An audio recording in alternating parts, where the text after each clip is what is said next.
Let me tell you how I got my flagship client, Salesforce. Josh, a friend who worked in the same building, came down and gave me a phone number for his childhood friend who lived in the Bay Area and now worked for Salesforce. He told me to give him a call. My small UX research company had a pretty cool technology available to us, an eye tracking machine that allowed us to deeply evaluate the way people process information visually. This friend at Salesforce, my friend explained, was just getting his team started, and they were interested in eye tracking and UX research. So he wanted me to give this guy a call. He left the number on my desk and went about his day. Well, I didn't call him. I didn't pick up the phone and call that friend at Salesforce. Why not? Because on some level, I believed that it would be a waste of time for me and for that friend. I felt that powerful fear of potential rejection. Why would a giant like Salesforce want to work with a tiny 3-person team in Iowa? So I didn't make the call. A few weeks later, Josh comes back into my office and asks if I called his friend. And I had to sheepishly say no. He said, "You have to call him. They're super interested in what you have to offer." After much pacing and mustering up the courage, I called him. And I talked briefly about what we do. After a short, friendly conversation, he asked me to connect with a member on his team to go over details and talk more in depth about the project. I followed up with that team member and got a meeting set up, and I remember being so nervous, jumping on a call to talk about eye tracking and what we could do to help this new team at Salesforce. Turns out they didn't have any budget, so a small team in Iowa who had figured out how to do eye tracking research in a way that was simple and scalable was exactly what they needed. That first project with Salesforce was a $1,200 study. We had created a simple, scaled-down approach to eye tracking research we had called snapshot eye tracking, the quick gut check, enough to let you know you were headed in the right direction.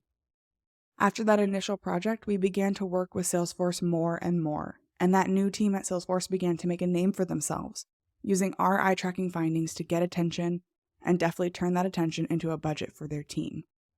Over the last 10 years, we've completed more than 500 research projects for Salesforce, totaling in the millions.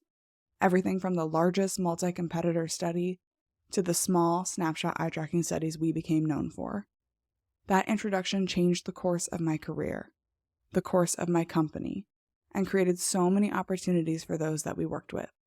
That phone call I almost didn't make. So many times people talk about the introduction they got that opened a door, or that one relationship that turned into a huge opportunity. And I have those stories too. But reflecting this week reminded me that it's really about having people in your life who know what you want to be known for, have your card in their back pocket, are willing to make that introduction, and willing to push you to do it, even when imposter syndrome is keeping you from doing what you need to do. If there's one thing I want you to take away from all of this, make the call. Hey everyone, welcome to Taking Back Monday. I am so excited you've decided to join us for another great episode, and I am so excited to introduce you to our guest, Rob Durant. Now, normally for these types of podcast intros, I will spend quite a bit of time sitting down and writing up a really detailed monologue and trying to come up with something that sounds super polished and very rehearsed, and I would get on it and I would do the recording, and I wouldn't allow for video because I was just too nervous. And one of the things that Rob said to me in the kind of pre-recording chat is, I was telling him, in this podcast, if you say something wrong, feel free, just make a note and I'll go back and I'll fix it. And he said, I don't edit in the middle of my podcast. I just keep going because you're going to stumble over your words. See, I just did. You're going to say things that you maybe wish you could have said a little more eloquently. And he said to me, you need to leave those things in because your audience wants to connect with you as a person. And of course, you're going to stumble over their words. So will they. And of course, you're going to say things not as eloquent and perfect every time. So do they. So in the spirit of that, for Rob's podcast, I want to introduce you to my new friend, Rob Durant. He's going to talk to you about some incredible ideas around selling and customer success and customer service. And I can't wait for you to hear this episode with Rob. Well, first of all, thank you so much, Rob, for taking the time to be on the show. I'm really excited to talk from you and learn from you today. Oh, it's my pleasure to be here. Thank you so much for the opportunity. Yeah. So, okay. So I saw on your resume that you had spent some time, you really kind of kicked off your career at Disney, for many people, a dream job. How did working for a company like Disney shape your understanding of customer experience? So for me, it was that dream job as well. In fact, I chose my college based on the fact that they worked with Disney and the internship program that they had. And then I even transferred my colleges to be closer to Disney. Once I had completed that internship, I just stayed there for a decade. Mm. And I love the experience that I had at Disney. Disney is the company that actually created the field of customer service. And that spoke to me. I know myself. I like to say I'm a teacher at my core because really what I am is a helper.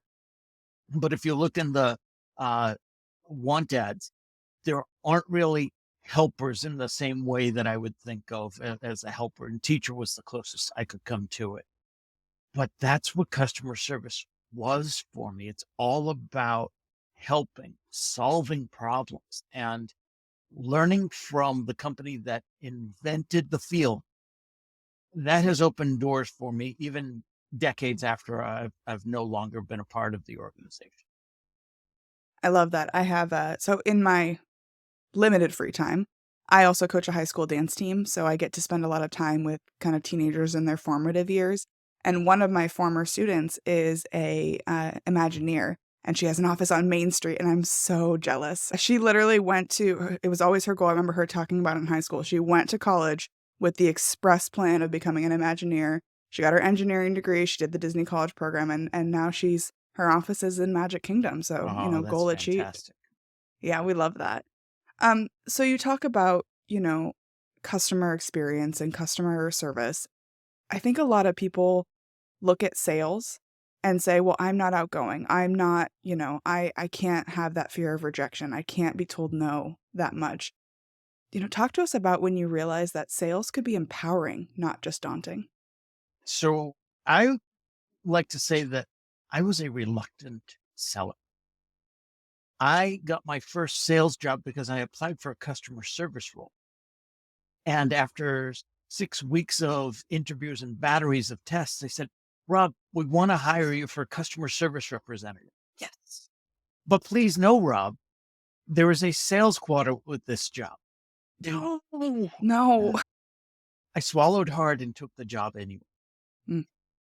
What I learned in the process was that for me anyway, the best salespeople provide what I consider simply adequate customer service. And by that, I mean adequate customer service. The mere table stakes for me requires three things. As a customer service representative, you need to ask questions, you need to uncover the root cause issue, and you need to present a solution so that your customer can make an informed decision. Mm. In sales, the best salespeople do four things. They ask questions, they uncover the root cause issue, they present solutions so that their prospect can make an informed decision. There's just one more thing that salespeople do that most customer service people cannot get themselves to do. Care to guess? They ask you to pay money for it. That's exactly it. They Yeah. ask for the sale. And Yeah. when you say they ask you to pay money, it almost sounds like most customer service people in that negative connotation. I have Yeah. gone on to train hundreds of customer service people in the art of selling because the epiphany that I had for me as a customer service person, a helper at my core, was the same epiphany I try and share with them. How dare you? Right. How dare you not allow your customer, your prospect, to make that decision for themselves if you uncovered the problem Yeah. and determined this is the best solution for them? We don't lie, we don't cheat, we don't steal. And a lie by omission is still a lie. But if you've Yeah. worked with them and you found that this is the best solution for them. The fact that they have to pay money for it, they don't care. They Right. want to pay money for it. They If you're want going to their solve the problem solved. problem, yeah. Exactly. You And know, I when you never really thought about it that way, that you're doing your customer a disservice by simply making that choice for them. That's Like, how exactly it. dare you make that choice for them? And if you truly believe that your solution is going to be the solution that solves their problem, how can you let them have that problem any longer? Like, how can you leave them Exactly. with that issue? And I totally get it, because that was me as the customer service person as well. I was personalizing it.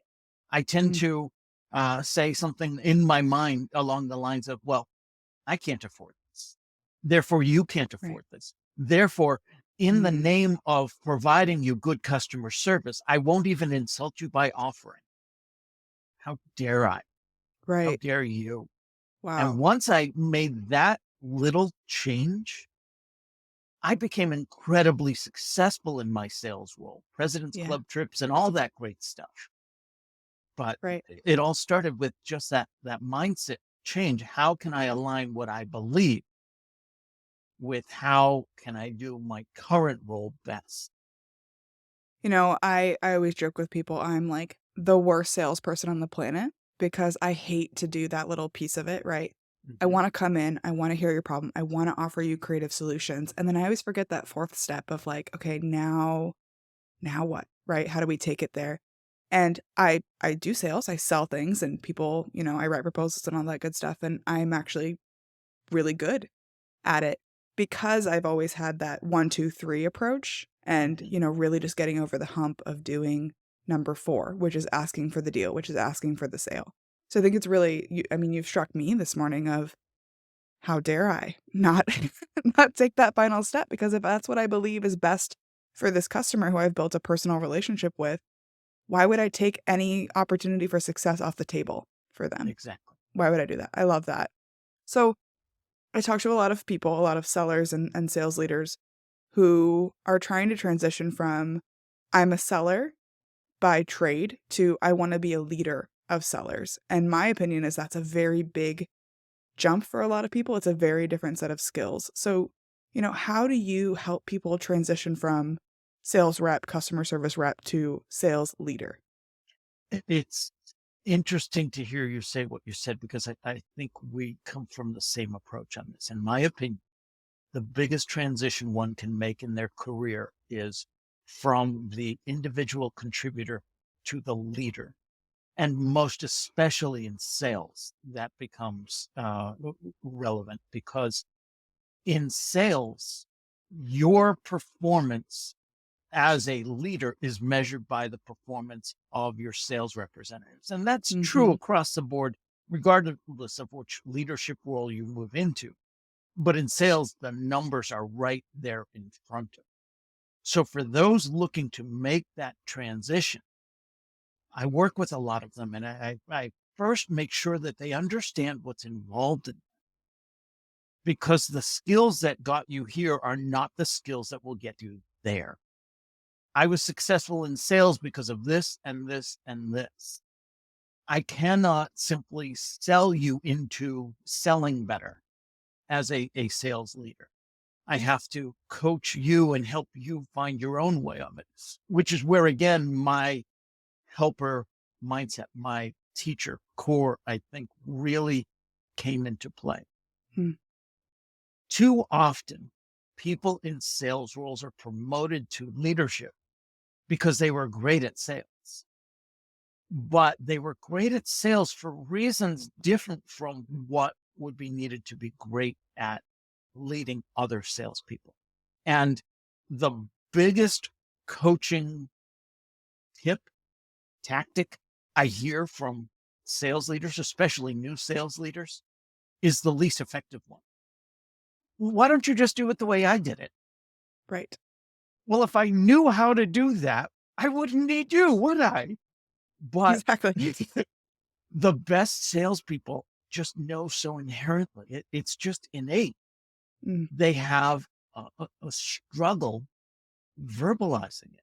Some of the best sales leaders I've ever encountered were, frankly, mediocre at sales.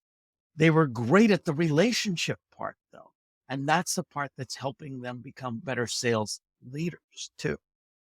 I think that makes total sense. I came across a sales leader recently who we were talking about how important it was to build strategic relationships in your accounts and trying to, figure out who that buyer is and building that relationship.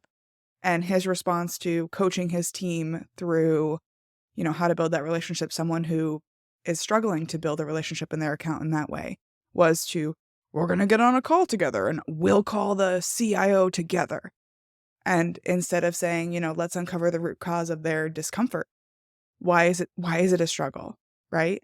And empowering their individual contributor to build those skills. It was, well, I'll just get in there and do it with you. We'll get in the trenches together instead of, delegating and elevating and really coaching them through that experience. And the worst part about that, let me just get on a call with them, that doesn't scale. There's Correct. only so many sales representatives you could get on a call with before you run out of days in the week, hours in the Right. day. Well, and is that the highest and best use of your skill set as a leader? Like, if you're just going to get on sales calls, then you might as well just make the sales calls yourself and do it Exactly. yourself. Like, that's not what you're Exactly. there to do anymore. So, there's been a lot of layoffs in the tech industry in particular. A lot of people are losing their jobs, and startups are starting to look attractive once again. If I'm a salesperson and I have the opportunity to go from corporate America with all the resources and support that I'm used to and move into a sales role as a startup, do you have any advice for someone who's maybe considering making the leap from Fortune 500 to a much smaller environment? You need to be independent in terms of all of those support systems that you don't even know are there supporting you in a corporate role do not exist in a startup. You have to be willing to fend for yourself, figure out some of these things. And that's, as simple as there's no HR department to go to tell you about this, that, and the other. Yes, you get the information that you need, but you have to seek it out. There is no sales desk to handle let me send out the proposals for you and this and that. You have to be willing to take on everything. That's one of the things that I love about working for startups. With startups, you never hear something like, well, that's not how we do it here, because Right? I haven't done it Because there we don't yet. know anything at this point. We don't know how we do it here. And for me, that's fantastic. I'm more of the uh, beg for forgiveness than ask for approval kind of Same. guy. Me too. But others, they want to make sure that what they're doing is signed off on, and what they're doing is up to code or in the policy. If you are concerned with just tell me what to do and I'll execute, you're probably better off going with an organization that has a better mapped out plan of execution. If you are the, hey, I'm okay to try a few things, break a few things approach, then startups are fantastic because there's plenty of opportunity to try different things, to break things, and to learn quickly and move fast. Yeah, I started my career in a startup. Pre-revenue came in. I was like, "Hey, do you need anyone to do your marketing and sales?" And luckily for me, they said, "Sure. We don't have any sales yet, so you're gonna have to figure all that out yourself." And I really kind of got my feet wet in that environment of I'm responsible to figure out how the heck do I find out who our competitors are? Who are Yep. our competitors? I have no idea. I'm responsible to figure out what are all the things that, that are going on that we're trying to achieve, and how do we explain what our value proposition is? How do we price things? This whole thing. Now I work in more of a corporate environment, and it's kind of frustrating to see the sit back and wait attitude of where I just want to go get it done.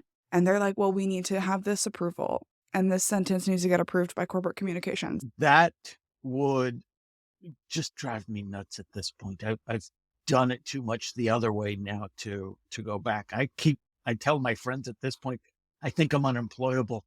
I can't work for somebody else in that regard. I am the same. I can't imagine, like, working for someone else. I would be stifled by that. That would be so frustrating for me. But for others, it's the perfect environment. I don't Yeah. care about work. Work is what I do to live. And if you want to just tell me what to do, I can do it. I can do it better than anyone. But don't ask me to figure out what to do. That's what you're here for. Hey, if I have that's your a mindset, go for it. Go for it. Yes, absolutely. So, this podcast is called Taking Back Monday, and it's all about the idea that work doesn't have to be this thing that we do. And it's my personal belief that leaders can create an environment where people feel ownership and they are proud of what they're doing. And there's no Sunday scaries where, they've ruined their whole Sunday because tomorrow is Monday. You talk about social enablement. Tell us a little bit more about what that is and how it applies to work. Sure. So, um, social enablement is my take on what people often refer to as social selling. I don't like the term social selling because too many people think social selling is just connect and pitch. Social enablement is nothing like that. Social enablement is be approachable, be sociable, and be generous. People like to buy from people. I know it sounds trite, but it's become such a common expression because it's just downright true. With social enablement, what I try and do is provide people with a prescriptive way of becoming more sociable, becoming more generous, having more conversations for the sake of conversations, connecting people, connecting with people, not for the sake of selling them something, but connecting with people for the sake of connecting with people. I'm also a professor of marketing at Northeastern University. And what I love to tell my students is success in life is not simply about what you know, but success in life is not just about who you know either. Success in life is based on who knows you for what you know. Your job then is to make sure more and more people know you for what you know. That's what social enablement is. I'll give you an example if I have a time to do that. So, Yeah. um, you're familiar with a Rolodex, that Yeah. old clunky thing where we would put these things called Yes. business cards. Yes, So, I went to a conference recently and didn't bring my business cards, and I was kicking myself. I'm like, "Okay, I'm not that new school yet. I need to still bring my business card." so whether yours is a physical Rolodex, a digital Rolodex, or even just a mental Rolodex, if you're lucky in your Rolodex, you have a good doctor, a Mm, sharp lawyer, and a reliable mechanic. If you're really lucky, you also have a plumber and an electrician who will call you back. that's not always the case, is it? No, it's not. So, my question to you is this: for what you want to be known for, who has you in Mm, their Rolodex? That's what social enablement is. You wow. might not ever need social enablement, but I hope by the end of this conversation, you think, hey, I don't need it, but I'm talking with so and so and they could benefit. You should talk to Rob. Yeah. And Rob will talk with them. And I won't know who is necessarily on the cutting edge of Taking Back Monday. But when I am talking with them, I'm going to say, "Oh, I had this fantastic experience. You should be a part of this too." Yeah. No, I love that. One of the things I had to learn the hard way when I was first getting started with that startup is as a term that I've called, make friends, not sales. Because I would go to these networking events and I would be so uncomfortable the entire time because I'd be there focused on getting a deal, coming home with something. And I would turn these conversations from drinks over a beer to pitches. And Right. nobody wants to be pitched at those things, and nobody wants to be pitched in general. But I have gotten, once I switched my mindset to, look, I'm not here to sell you anything. I'm here just to make a great connection and meet people. All of the sudden, the sales started flooding in because someone said, "Hey, what do you do?" You know, that awkward question that you never know how to answer. I got really good at answering it and not making it salesy. And then it was like, "Oh, you know what? I got a friend who really needs that. We were just having this conversation who really needs that." And all of my deals have come because of your idea, social enablement. Exactly. And so many people are worried about, oh, social enablement, social selling, or whatever. I'm not a Mm, capital I influencer. That's right. okay. You don't Me have to neither. be a capital I influencer. You don't even have to be a lowercase I micro influencer. Mhm. This is the year of the relator. This is the year of the connector. Find your people and Mm, make sure your people simply know you for what you want to be known for and yes. reciprocate. Know them for what they want to be known for. And when That's you so give powerful. before you get, and whether that's giving in terms of a direct referral or giving in terms of the content you're putting out on your social media profiles, it's not, hey, here's my stuff, buy some. It's, hey, this was something that I saw that's related to our industry. Here are my thoughts on it. What do you think? Yeah. I love that. I love that. So, as I was doing some research to prepare for our conversation, I saw that your dad was a teacher. Mhm. How has that really shaped your approach to work and what you do? So it has meant everything to me. And that's kind of why I lead with that in so many places where, people say, list your bio here. I just say, well, at my core, I'm a teacher at heart, son of a Mhm. math teacher. When it came time for me to go to college, my dad said, Rob, whatever school you get into, whatever you want to study, I will pay for it unless you go into teaching. Now, it was kind of tongue in cheek, but I know what he meant by it. It was so hard for him to raise a family as a teacher. He didn't want to see those struggles from me. But everything I've ever done, I've gravitated towards helping, mentoring, guiding, leading, training, teaching. So it was a critically important part of my life. It still is a critically important part of my life. And I didn't know how well he was modeling that for me. He was just dad and he was just talking with people. But the way that he was able to do that, his generosity, his sincerity, his ability to understand someone else's perspective as they are looking at a problem. Those are the traits that I picked up on. Those are the things that I try to incorporate into my daily life as well. And I've had a great teacher, so I'd like to think that I've done all right in applying some of those skills too. So I have two final questions for you that I Sure. ask everyone. So if someone's really interested, if someone's looking for social enablement Mhm. and they're flipping their Rolodex and this is part of their Rolodex, how can someone connect with you? How can we find you online? Absolutely. So my website, my company, my company is Flywheel Results. My website is flywheelresults.com. But if we're talking about social enablement, let's be social. Find me on LinkedIn, linkedin.com/in/Rob Durant.